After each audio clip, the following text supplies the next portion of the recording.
maybe. Do you have the recording on? I did. Okay, good. I did, right? Okay. You're making me.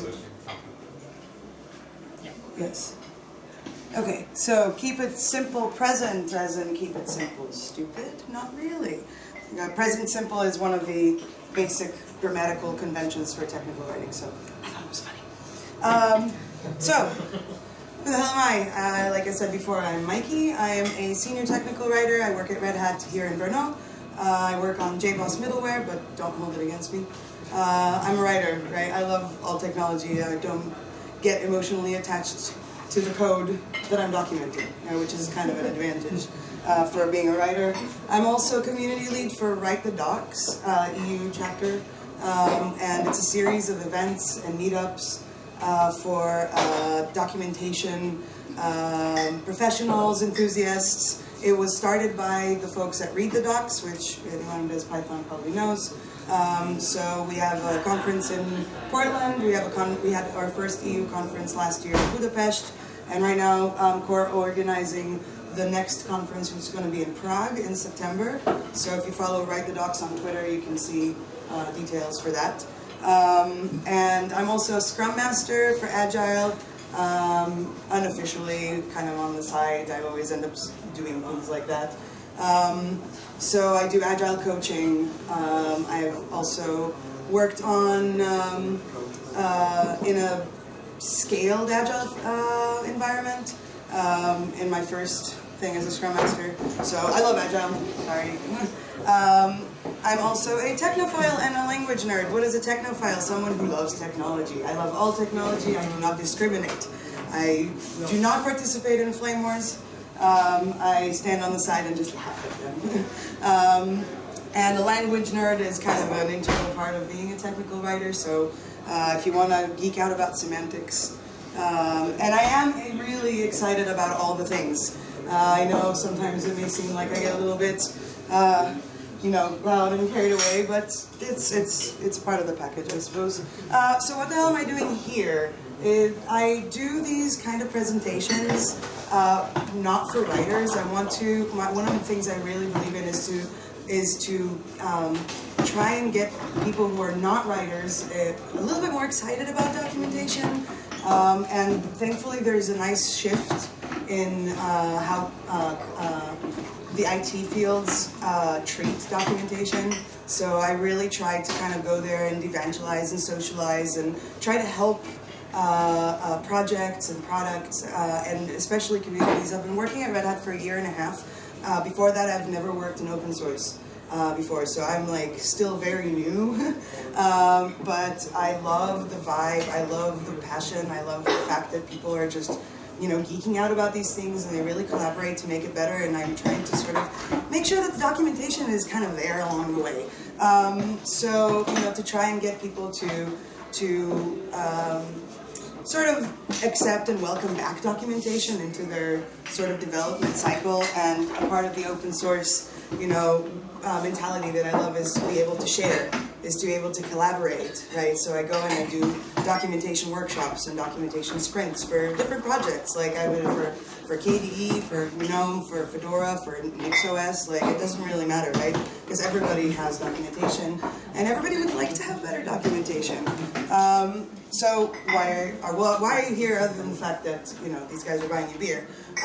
But you are proud of your projects, right? You work on these things, you invest time, you invest effort, and you want to share your project with the world. You want people to use your software. You want people to contribute to your software, right? In open source, it's wonderful because every user is a potential contributor, right? So we really don't have that sort of, the silly end users and the developers. It's not, the lines are really blurred, and that's really cool because you can empower people to convert from users to contributors, right? So therefore your project needs to scale, because a lot of these things live online, right? You start a project on GitHub or whatever it is. Potentially, you can have contributors from all over the world, right? And these are people that you've never met. It's not like back in the day where you were in one space, physical space, you work on these things, and then you release it, right? Nobody's printing CDs anymore. Nobody's selling boxes anymore. The stuff is just out there. right? So it needs to scale. It needs to be newcomer friendly. So what I'm going to talk about today, and please keep time, because otherwise I could just go.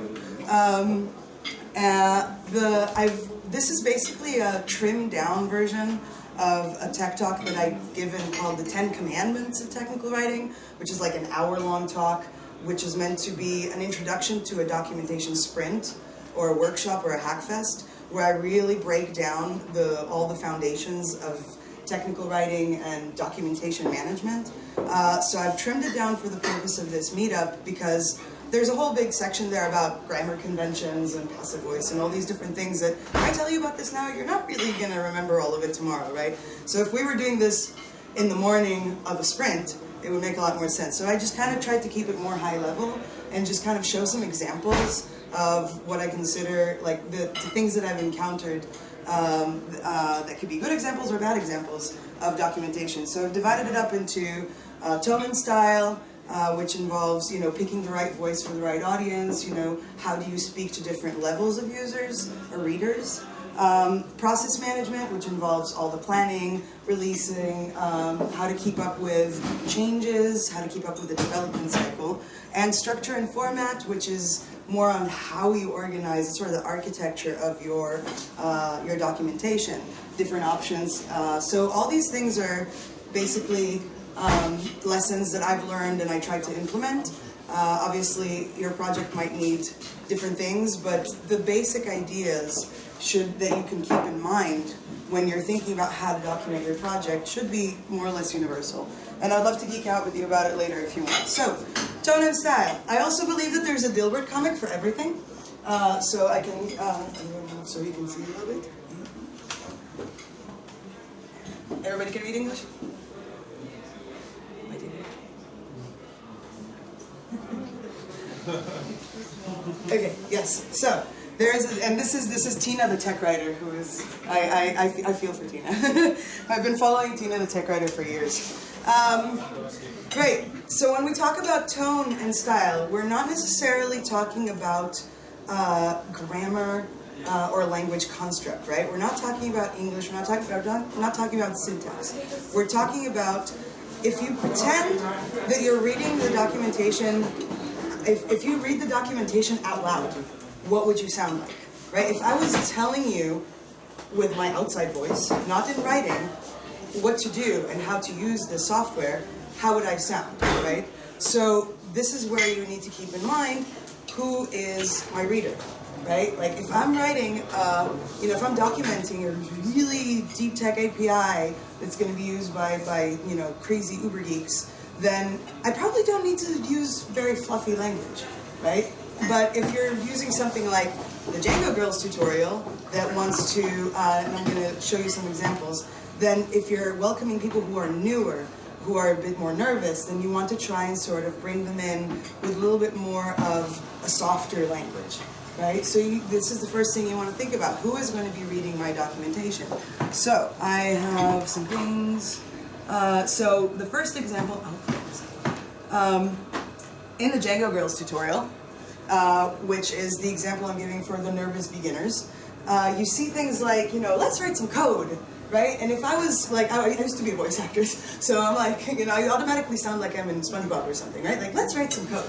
If you were, coming in to I don't know, update something in your Arch Linux distribution, then you wouldn't really want to see this, right? But for the people who are turning up to this, crazy world of open source and technology, we want to kind of like, put our hand on their shoulder and say, it's okay, you don't have to be scared, right? And I love, the Django Girls tutorial is something that I absolutely love because it's just so friendly and it's so welcoming. It has pictures of cupcakes, okay? Like, everybody loves cupcakes. The point is to make you feel comfortable, right? So, so the second example is, if we're already talking about Arch Linux, is if you were writing something for the Jedi Masters, right? So the Arch Linux installation guide, I have some things to say about the Arch Linux wiki, but we'll get to that maybe later in over a few more beers. But what I love about, if you can see this, I love the Arch Linux. First of all, it's a wiki, right? A wiki is very flat by definition. It's not supposed to be structured.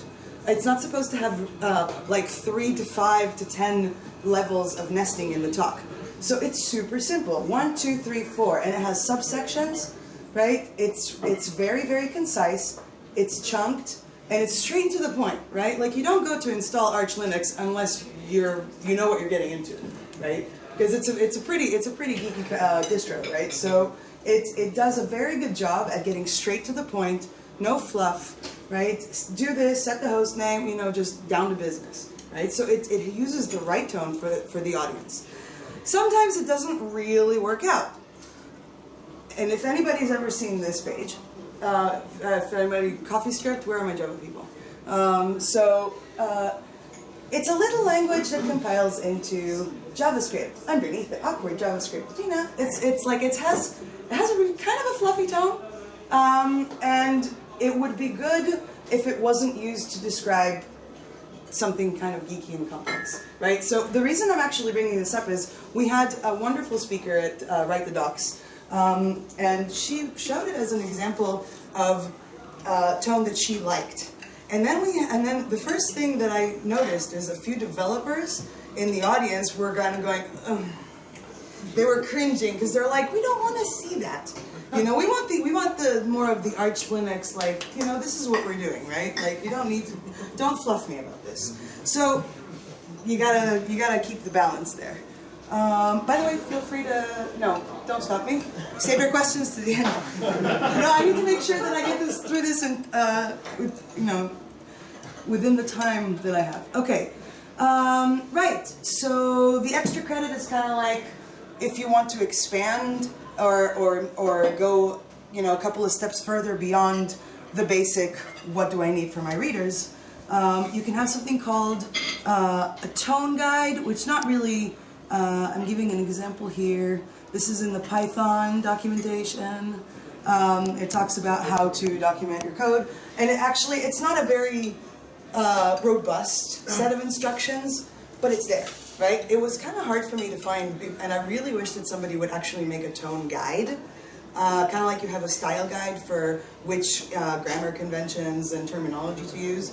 Even something like this can be super helpful, right? Because it basically tells you, use affirmative tone, which is not necessarily the same as saying use passive or active voice, right? Because active versus passive voice is just a basic grammar thing, saying this application does this, or this thing is done by the application. That would be active and passive voice. But this just means, like, if the example that they're giving here for bad is, if you don't do this, bad stuff will happen. And instead, you can write it differently, saying, if you do things this way, good things will happen. So it's you do want to reaffirm and stick to the positive tone, even if you are writing something that's very simple, right? And then, what else did I have there? User, audience targeted content. I am bringing this, the GNOME help has, really? Load up Google in a new tab, and it'll show you you can skip it. Just Google it. You said there's a new one. No. Hello? Damn it. Oh, wait, what am I talking about?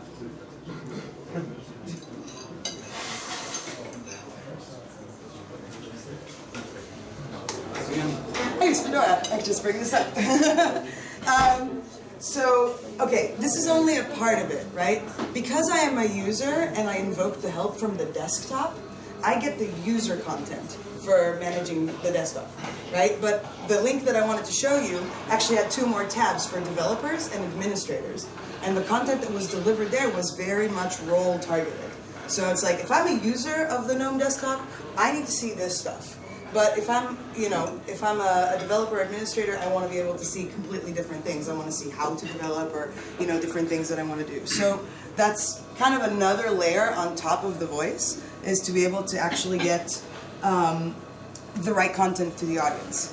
Okay, so now I'm going to dive in a little bit to process management. The reason I chose this picture, I know there's a Dilbert for everything, but this company learned the hard way that kerning matters, right? Kerning means the space between the letters. So they actually had to take down a bunch of these billboards. And the reason why, and the running joke about that is that they didn't step back and look at the bigger picture, right? So, you need to take a step back, because when you're looking at it from up close, it's all fine, right? But if you change the angle a little bit, you see that it might not work out so well. There's a lot to be said about how to incorporate documentation and how to give it a sort of respectable place in your development cycle, but I'm going to try to sort of touch on a few key things that I believe and I try to implement, and I try to sort of socialize to the people that we work with, as well as technical writers. So if we're looking at documentation as its own product, right? Like, just like you have a development cycle, and you have source files for your code, you compile them, you package them, you test them, you deliver, right? We do the same thing with documentation now. It's not, long gone are the days of FrameMaker and Microsoft Word and, word processors or whatever, right? Like, we have XML files, we have Markdown files, restructured text, it's all tagged raw data that you run through a compiler, and then you package it and you serve it to your customers. So there's no reason why we shouldn't treat it like its own deliverable, right? I mean, I know a lot of companies that I know of, and definitely the companies that I work with, that I've worked at over the years, they've tried, some with more success than others, to make documentation a requirement for code deliverables, right? So, I mean, this is a lot easier to do in the enterprise world, because you have mostly organized release process, right? I mean, there is always some sort of chaos depending on whatever project you're working on, especially in the bigger organizations. But you want to be able to invest a little bit of time in planning out the content, and content strategy is a term that was taken from marketing content. So when people used to plan their web content, their marketing campaigns, or whatever, they would have a strategy. So now, thankfully, a lot more companies and projects are taking that, they're borrowing that concept into their technical documentation. So, I mean, Red Hat's doing it. I know a few other companies are doing it. Was it Google or IBM? I think it has a bunch of content strategists.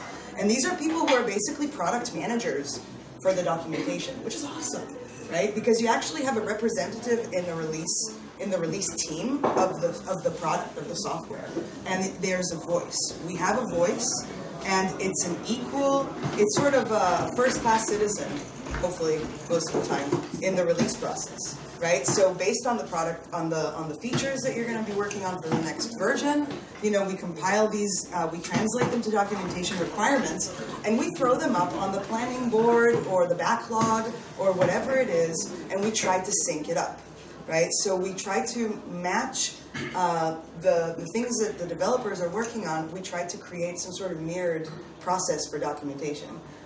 So this is something that doesn't, depending on the size of your project, might not take that very long. I don't know how long, depending on how long it takes for you to plan your next version, or, even if you're working on a patch, right? Like, if you create an issue or some task for a patch, then, try to just remember that this thing's going to need to be documented at some point. Even if you just create another issue for it, or another task, or a flag, or something, right?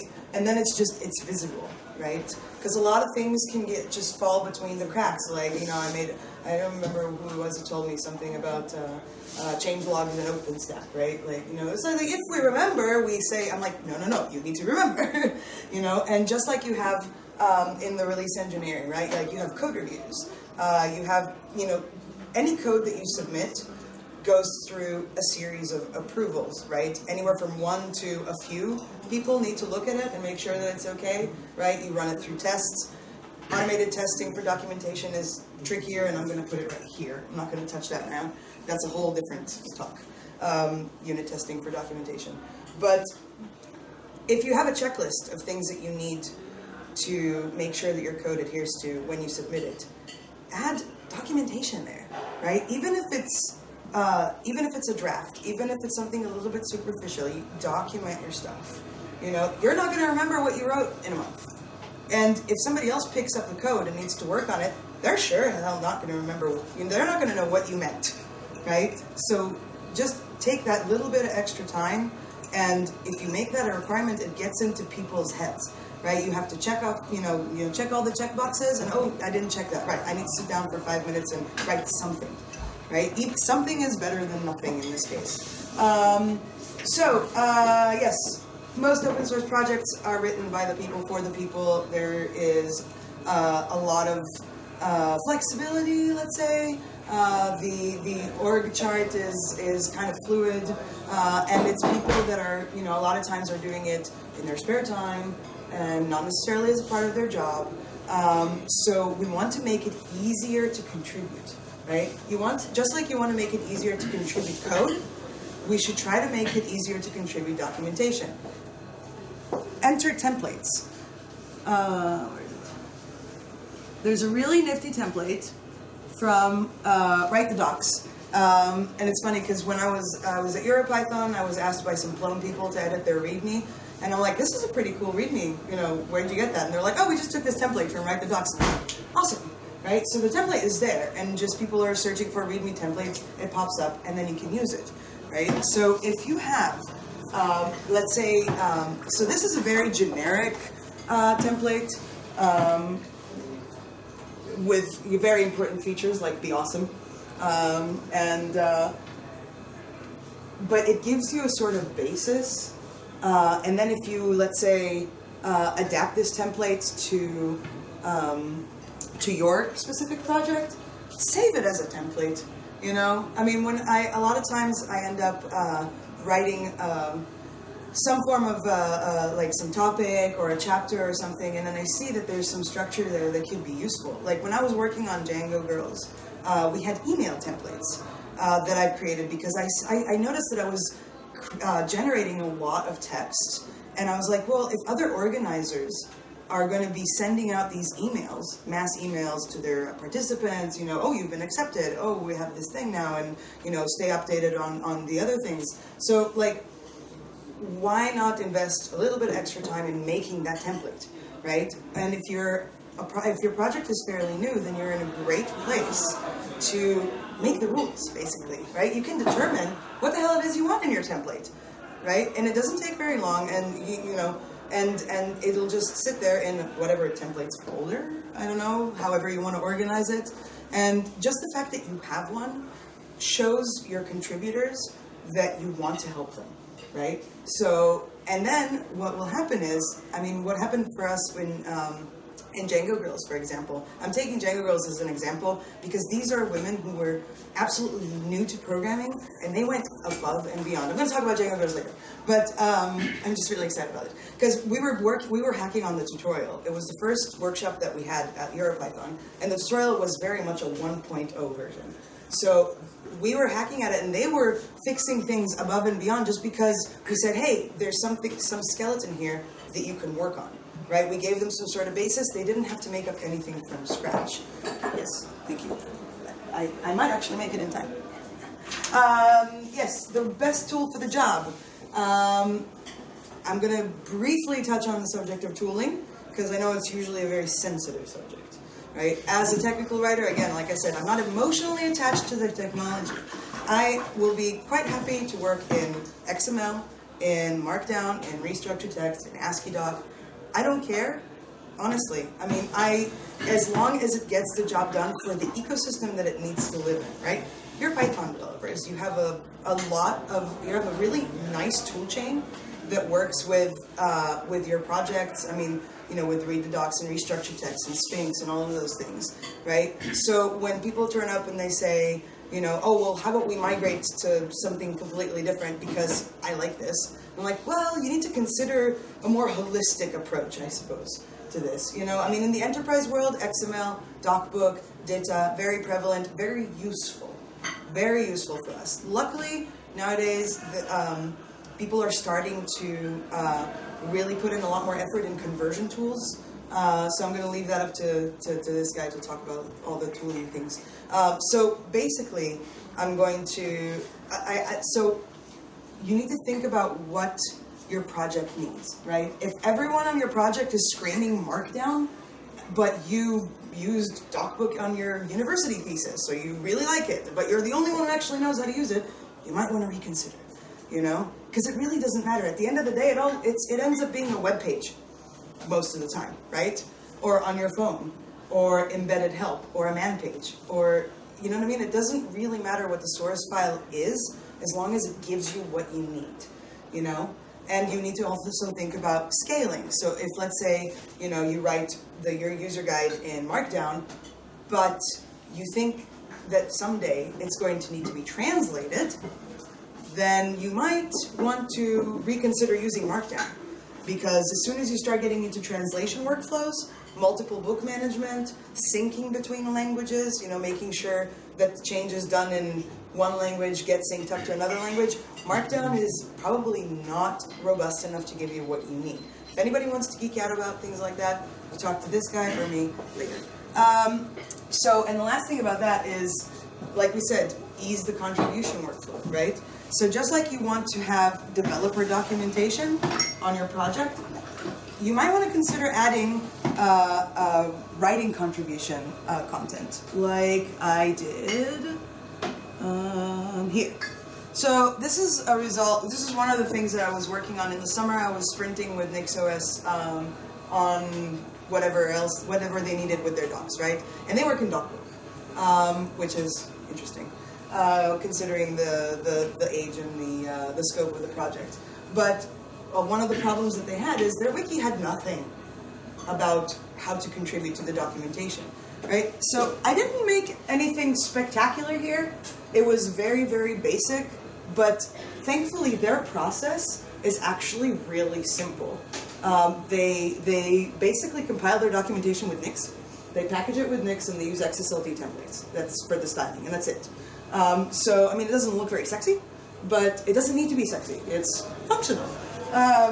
So while I was helping them restructure their doc library they basically had everything in a giant XML file. Like each guide was a giant XML file, and we broke it down into smaller files for each topic, so it's modular. So now we can move it around, we can add more topics. You don't have to scan this, like, I don't know, thousands of lines of XML just to see where you want to put in your extra topic if somebody adds some functionality, right? So you just create a new file and that's it. Then, I wrote like very basic instructions and guidelines on how to work with XML files.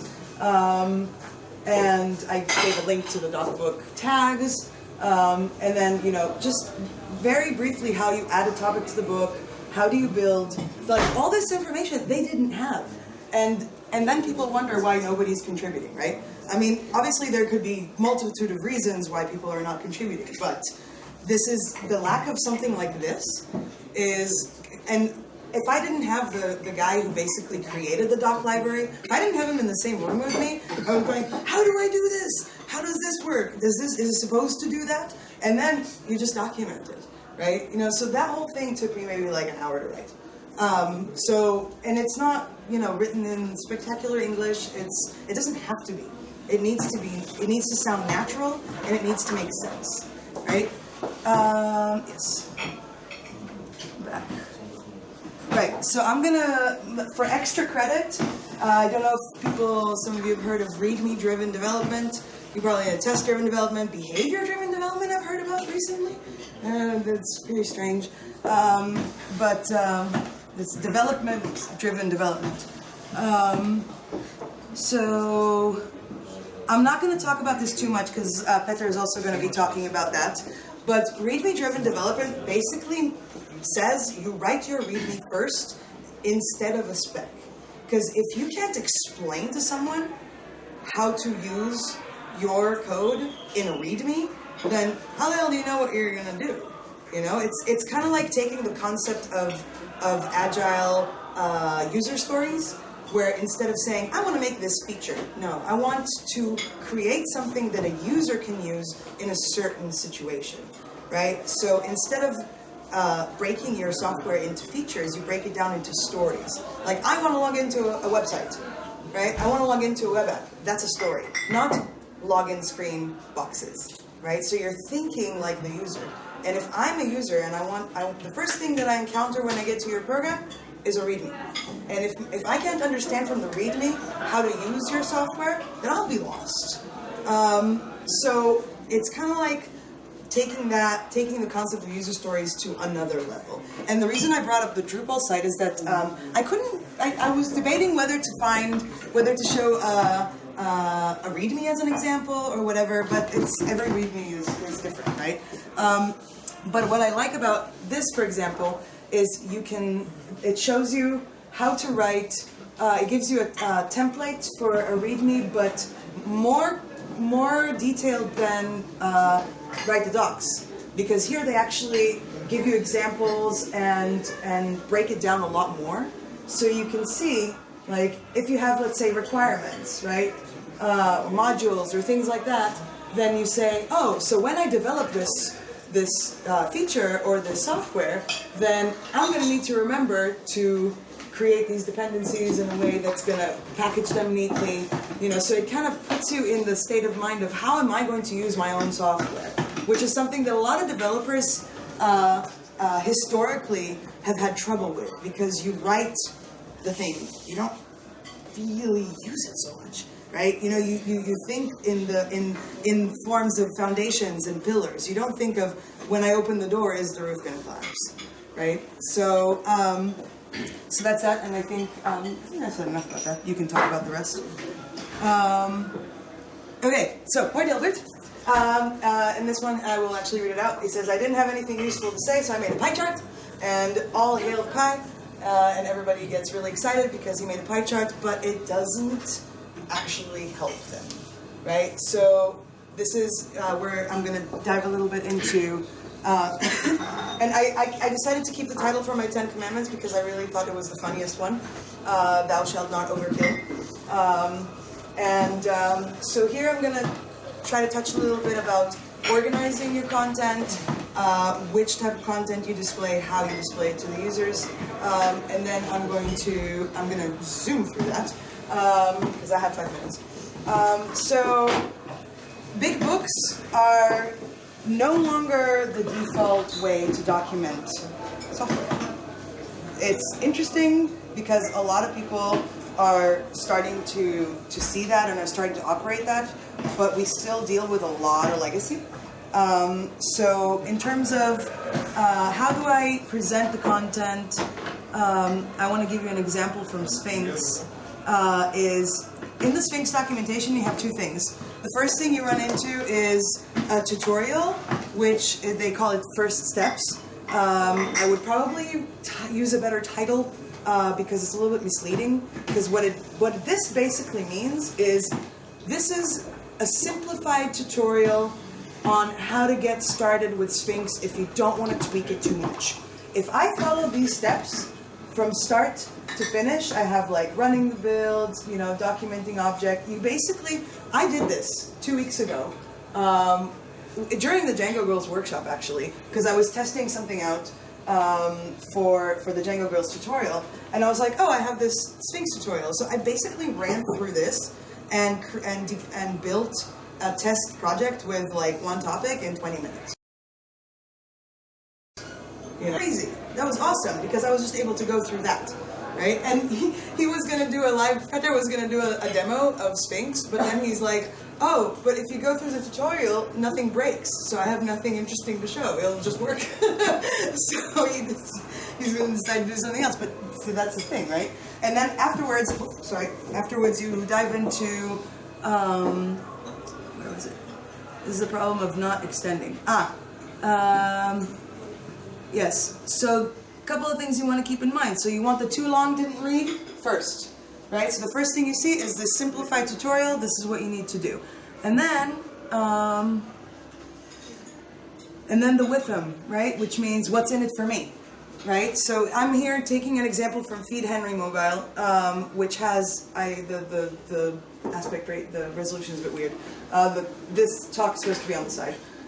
Anyway, so this opening paragraph is basically, if you read this, you'll know whether you want to read through the rest of the topic, right? And that's your goal, right? It's too long didn't read first, and then the what's in it for me, right? So you want to be able to have an introductory section or a paragraph or something that's going to be like, if I want to keep reading this, do I or do I not want to? Is this relevant for me?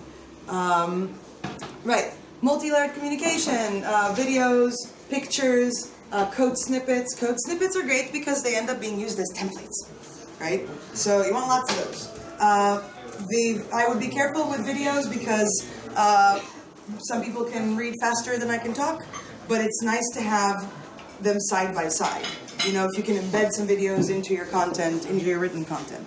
I'm going to zoom through the rest of it. So, a couple other things. Content chunking. Yes. Yes. Money is gone.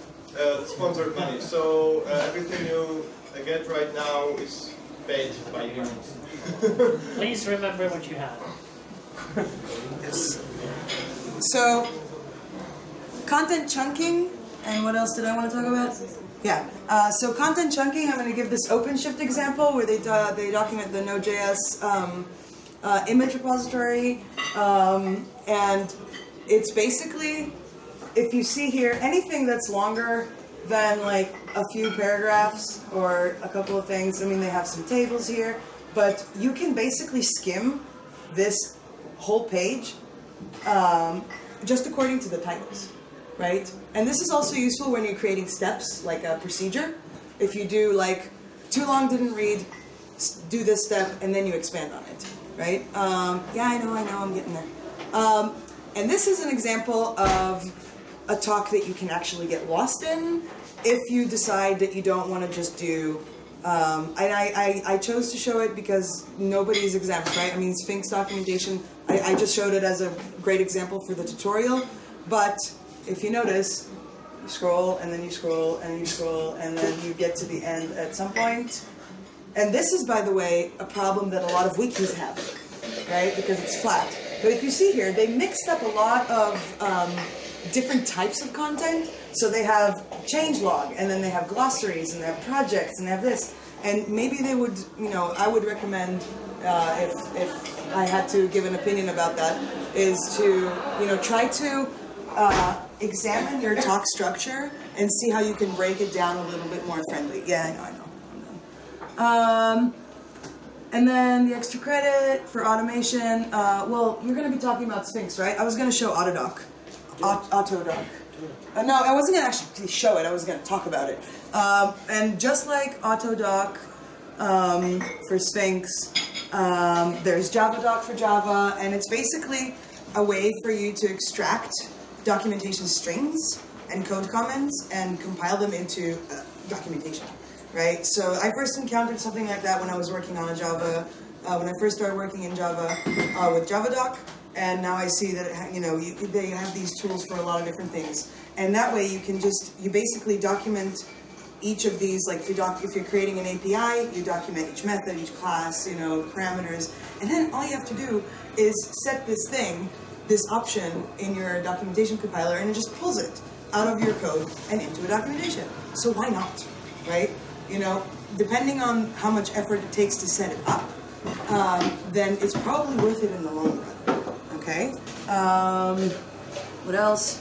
I like this picture, even though I'm not going to talk about grammar and English conversions. This was my example of English grammar fails. This was kind of like more of a translation problem. These are just some parting thoughts. Never forget your English and keep it simple present. This is some, if I'm going to be sending slides, posting them somewhere, I'm guessing, right?